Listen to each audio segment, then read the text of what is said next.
Grabe. Ingat lagi tayo sa pagdadrive mga katropa.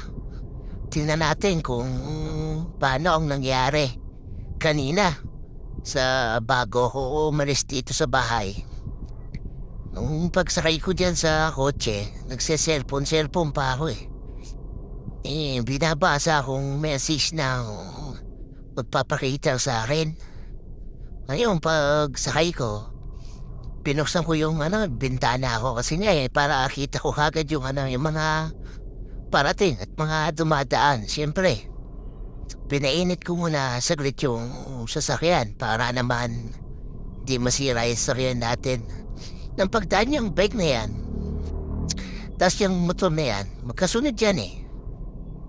Habang pinaiinit ko, meron pang isang dadaan dyan, mga katropa. Ang gagawin ko dyan, aatras ako ng konti ram muna. Kasi na baka tama ko yung sasakyan. Yun, yung tumaan yun, yung Bombay na yan, yung isa na yun. At saka yung tricycle na yan, yung Tagalungos, o mga palatandaan ko yan eh. Yan yung mga huling tumaan eh. Tapos nga yan, makakakuha na ako ng tiyempo na makaatras. Pagdaan yan, yung bike na yan, makakaatras na ako. Silip pa ako ng silip dyan sa side mirror eh. Sumisilip ako dyan sa side mirror ko. Yan di yung mataas na nga ako. Pagliko ko dyan, ayan, yung pagdaan nung na yun, yung joyride na yun, yan, nang lumiko ako dyan. Ayan na, bumubelo ako dyan eh. Tapos dumaan yun, yung sidecar na yun.